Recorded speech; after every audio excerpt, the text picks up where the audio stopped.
স্বাগত ডিবিসি সংবাদে। আপনাদের সাথে আছি নীলিমা জাহান। জানাবো খবরের বিস্তারিত।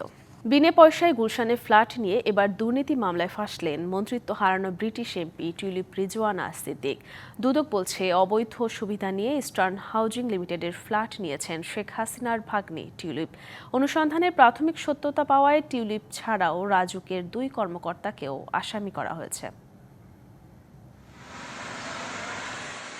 রাজধানীর গুলশান 2-এর 71 নম্বর রোডের এই ভবনের একটি ফ্ল্যাটের মালিক ব্রিটিশ এমপি টিউলিপ সিদ্দিক। তবে ফ্ল্যাটটি পেতে কানাকুড়িও খরচ হয়নি তার। এই ভবন ও প্লট জুড়ে রয়েছে অভিনব নানা জালিয়াতি। 1964 সালে পূর্ব পাকিস্তানের সাবেক প্রধান বিচারপতি ইমাম হোসেন চৌধুরীর আবেদনে তৎকালীন ঢাকা ইমপ্রুভমেন্ট ট্রাস্ট তাকে প্রায় 2 বিঘা জমি 99 বছরের জন্য হস্তান্তর না করার শর্তে বরাদ্দ দেয়। কিন্তু 1974 সালে 2 হাত ঘুরে সেই সম্পত্তি চলে যায় ইস্টার্ন হাউজিংয়ের সাবেক চেয়ারম্যান জহুরুল ইসলামের কাছে। 2000 সালে টিউলিপ সিদ্দিক খালা শেখ হাসিনার প্রভাব খাটিয়ে ইস্টার্ন হাউজিংকে লিগ্যাল পার্সন হিসেবে আমুক্তার অনুমোদন ও 36টি ফ্ল্যাটের অনুমোদন করিয়ে নেন রাজুকের। এখন রাজুকের বিধিমালা লঙ্ঘনপূর্বক আইন উপদেষ্টাগণ এবং ইস্টার্ন হাউজিংয়ে সে সময় চেয়ারম্যান যিনি ছিলেন এবং অন্যান্য আইন উপদেষ্টা যারা ছিলেন তাদের সহযোগিতায় এই প্রক্রিয়া করার কাজে অসাধু উপায় এবং তিনি তার প্রভাব খাটিয়ে এই কার্যক্রমটি সম্পন্ন করেছেন। অনুসন্ধানের সত্যতা পাওয়ায় টিউলিপ সিদ্দিক এবং সাবেক রাজুক কর্মকর্তা সর্দার মোশাররফ হোসেন ও শাহ খসরুজ্জামানকে আসামি করে মামলা করেছে দুদক। তিনি প্রভাব খাটিয়ে এটা নিয়েছেন, না হলে বিনামূল্যে কেন আপনাকে এই প্লট দেয়া হবে?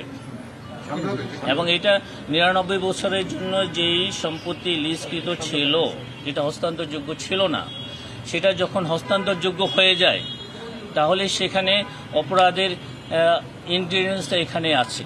এদিকে পূর্বাচলে রাজুকের প্লট বরাদ্দে দুর্নীতির অভিযোগে দুদকের মামলায় সাবেক প্রধানমন্ত্রী শেখ হাসিনা ও তার ছেলে সজীব ওয়াজেদ জয় সহ 29 জনের বিরুদ্ধে গ্রেপ্তারি পরোয়ানা জারি করেছে আদালত। একই সাথে আসামিদের গ্রেপ্তার সংক্রান্ত প্রতিবেদন দিতে 28 এপ্রিল দিন ধার্য করা হয়েছে। হাসিব পান্থ, ডিবিসি নিউজ, ঢাকা। এবার আদালতের হাজতখানায় আসামিদের হামলার শিকার হলেন বগুড়া সদর উপজেলার সাবেক চেয়ারম্যান আওয়ামী লীগ নেতা আবু সুফিয়ান শফিক। মেয়ের অভিযোগ, তার আহত বাবাকে চিকিৎসা না দিয়েই কারাগারে পাঠানো হয়েছে।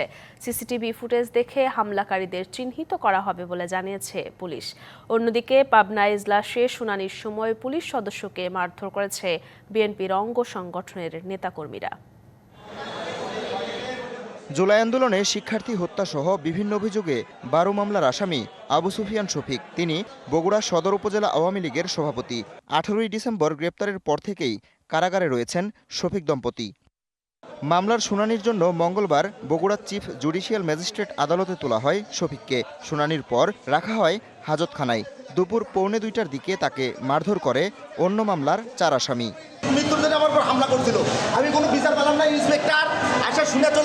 ঘটনার পর শফিককে আবারও বগুড়া জেলা কারাগারে পাঠানো হয়েছে।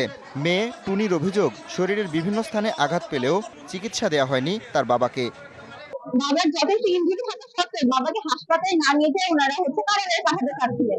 পুলিশ জানিয়েছে, সিসিটিভি ফুটেজ দেখে হামলায় জড়িতদের চিহ্নিত করা হবে। সংক্রান্তে আমাদের তদন্ত চলছে, আমরা সেখানকার সিসিটিভি ফুটেজ বিশ্লেষণ করতে পারবো। এরপর কার এখানে সম্পৃক্ততা রয়েছে সেটা আমরা নির্ধারণ করতে পারবো।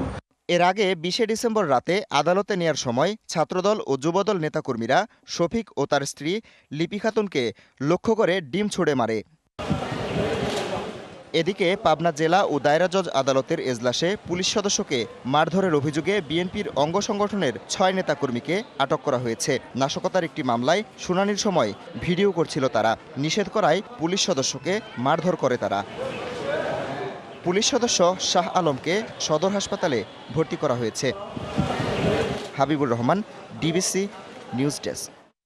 বোতলজাত সয়াবিন তেলের দাম এক ধাক্কায় বাড়ল 14 টাকা, আর খোলা তেলের দর বাড়ানো হয়েছে প্রতি লিটারে 12 টাকা। বাণিজ্য উপদেষ্টা বলছেন, আন্তর্জাতিক বাজারে বেড়ে যাওয়ায় বাড়ানো হলো দাম। এক ধাক্কায় লিটারে 14 টাকা দাম বাড়ানোয় অসন্তুষ্ট ভোক্তারা। এদিকে ভোজ্য তেলের দাম বৃদ্ধির প্রতিবাদ জানিয়েছে নতুন রাজনৈতিক দল জাতীয় নাগরিক পার্টি এনসিপি। গেল বছরের ডিসেম্বর থেকেই দেশের বাজারে শুরু হয় সয়াবিন তেলের সংকট। সে সময় মিল মালিকরা দাম বাড়ানোর দাবি জানালেও তাতে সাড়া দেয়নি সরকার, যার ধারাবাহিকতায় রমজান জুড়েই ছিল নিত্য প্রয়োজনীয় এ পণ্যের সংকট। আমদানিকারকদের দাবির মুখে মঙ্গলবার ভোজ্য তেল, সয়াবিনের দাম বাড়ানোর ঘোষণা দেয়া হলো। এখন থেকে প্রতি লিটার বোতলজাত সয়াবিন তেল বিক্রি হবে 189 টাকায়, আর 5 লিটারের বোতলের দাম নির্ধারণ করা হয়েছে সর্বোচ্চ 922 টাকা। খোলা সয়াবিন ও পাম তেলের দর 157 টাকা থেকে লিটারে 12 টাকা বাড়িয়ে নির্ধারণ করা হয়েছে 169 টাকা। আলোচনার ভিত্তিতে এবং তাদের সাথে একটা সহযোগিতার ভিত্তিতে আমরা 189 টাকায় প্রতি লিটার সয়াবিন তেল আমরা বোতলের ক্ষেত্রে, এবং 20 টাকা কম হচ্ছে আপনার খোলা বাজারের জন্য। আমরা এটা নির্ধারিত হয়েছে আজকে। রাজস্ব আদায় এবং আন্তর্জাতিক বাজারের যে পণ্য যে মূল্য, দুটো সমন্বয়ে এই দামটা বেড়েছে। রোজায় ভোজ্য তেলের দাম ভোক্তার নাগালে রাখতে 31শে মার্চ পর্যন্ত সয়াবিন তেলে থাকা 15% ভ্যাট 5%-এ নামিয়ে আনে সরকার। এপ্রিল থেকে আবারও 15% ভ্যাট কার্যকর হওয়ায় দাম বাড়ানোর দাবি ছিল মিল মালিকদের পক্ষ থেকে। এদিকে এক ধাক্কায় নিত্য প্রয়োজনীয় এ পণ্যের দাম বৃদ্ধির এমন সিদ্ধান্তে ক্ষুব্ধ ভোক্তারা। ক্ষোভ প্রকাশ করেছেন খুচরা বিক্রেতা ও ক্রেতারাও। ক্রয় ক্ষমতার বাইরে গেছে এটা আমার মনে হয় আগে যে রেটে ছিল ওই রেটে টাকাটা উচিত ছিল। ক্রেতারা বলবে যে আমাদের কাছে আগের কিনে ছিল 837 টাকা, বাড়াইছেন যখন তখন চটকে বাড়িয়ে দিলেন কেন? কোম্পানি বলবে যে 10 টাকা লাভ করো, স্টেট বলবে যে 1 টাকা লাভ করো।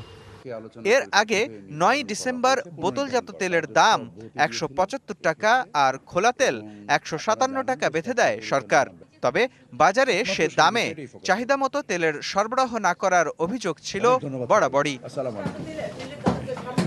মোস্তফা মাহবুব, ডিবিসি নিউজ, ঢাকা। এলডিসি থেকে উত্তরণে বাংলাদেশ সম্পূর্ণ প্রস্তুত। যেসব চ্যালেঞ্জ আছে তা মোকাবিলায় কাজ করতে কমিটিকে নির্দেশ দেওয়া হয়েছে। 2026 সালে স্বল্পোন্নত দেশের তালিকা থেকে বাংলাদেশের উত্তরণ হবে এবং এখান থেকে পেছনের কোনো উপায় নেই বলে জানিয়েছেন প্রধান উপদেষ্টার বিশেষ দূত আনিসুজ্জামান চৌধুরী। ফরেন সার্ভিস একাডেমিতে আয়োজিত প্রেস ব্রিফিংয়ে তিনি এসব কথা বলেন করোনা মহামারী না হলে 2024 সালেই এলডিসি থেকে উত্তরণ ঘটত। 3 বছর সময় পার করে এখন বাংলাদেশ স্বল্পোন্নত দেশের তালিকা থেকে বের হবার পথে রয়েছে। বেশ কিছু দেশ duty free, quota free access 2029 সাল পর্যন্ত দিয়েই রেখেছে, ফলে এ নিয়েও চিন্তার কিছু নেই। এছাড়াও প্রাতিষ্ঠানিক যেসব দুর্বলতা আছে সেসব নিয়ে কাজ করার জন্য একটি ট্রেড নেগোসিয়েশন বোর্ড তৈরি করা হচ্ছে বলেও জানান প্রধান উপদেষ্টার বিশেষ দূত। স্বল্পোন্নত দেশের যে সমস্ত সুযোগ আমরা পাওয়ার কথা 3 বছর থাকে, তার মানে 2024 সালে যদি কোভিড না হতো তাহলে আমরা 2024 সালে কিন্তু আমরা ক্রুজ হাইডে চলে যেতাম। কিন্তু কোভিড হওয়াতে আমাদের কন্ট্রোল টাওয়ার থেকে আমাদেরকে 2 বছর এক্সট্রা দেওয়া হয়েছে বলে আমরা 2026 এসেছি। গাইবান্ধা 2 আসনের সাবেক এমপি ও জেলা আওয়ামী লীগের সাংগঠনিক সম্পাদক শাহ সারোয়ার কবিরকে গ্রেপ্তার করেছে ডিবি। মঙ্গলবার রাতে নগরীর ঈদগাহ আবাসিক এলাকা থেকে তাকে গ্রেপ্তার করা হয়। তার বিরুদ্ধে 2টি মামলা আছে। পুলিশ জানায় গোপন সংবাদের ভিত্তিতে অভিযান চালিয়ে তাকে গ্রেপ্তার করা হয়। তিনি গাইবান্ধা সদরের চেয়ারম্যান পদ থেকে পদত্যাগ করে সংসদ নির্বাচনে স্বতন্ত্র প্রার্থী হয়ে এমপি নির্বাচিত হন। তাকে রাতেই গাইবান্ধায় একটি বিশেষ টিমের কাছে হস্তান্তর করা হবে বলে জানায় পুলিশ।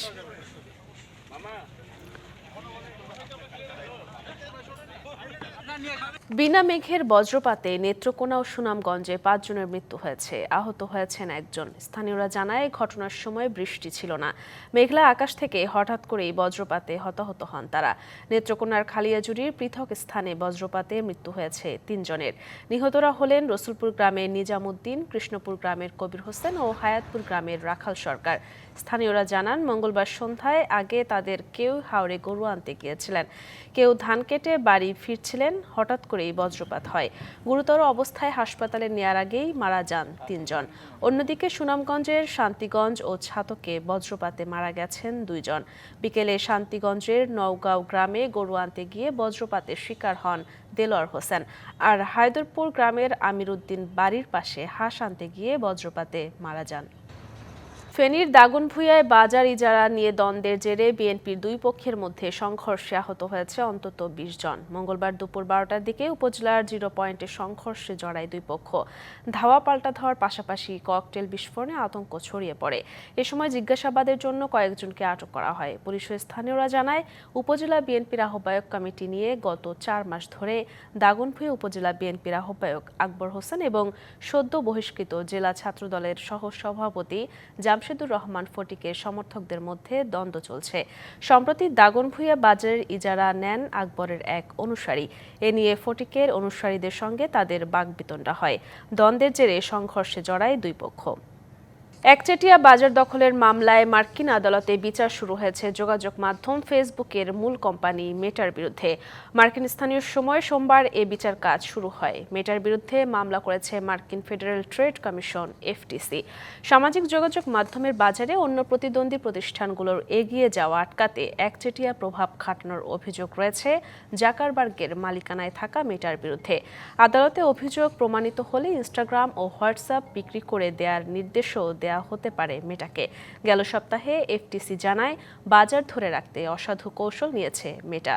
প্রতিযোগীদের দমাতেই তারা ইনস্টাগ্রাম ও হোয়াটসঅ্যাপ কিনেছিল। এতে সাধারণ ব্যবহারকারীদের জন্য বিকল্প কমে যায় এবং বাজারে সৎ প্রতিযোগিতা ব্যাহত হয়। তবে আদালতে একচেটিয়া আধিপত্যের অভিযোগ ভিত্তিহীন বলে দাবি করেছে মেটা। ডিবিসির সংবাদে ছিল এখনকার মতো। ডিবিসি নিউজের সংবাদগুলো পড়তে ভিজিট করুন dbcnews.tv আর ভিজিট করুন ডিবিসির ফেসবুক পেজ এবং ইউটিউব চ্যানেল। ডিবিসির সঙ্গেই থাকুন।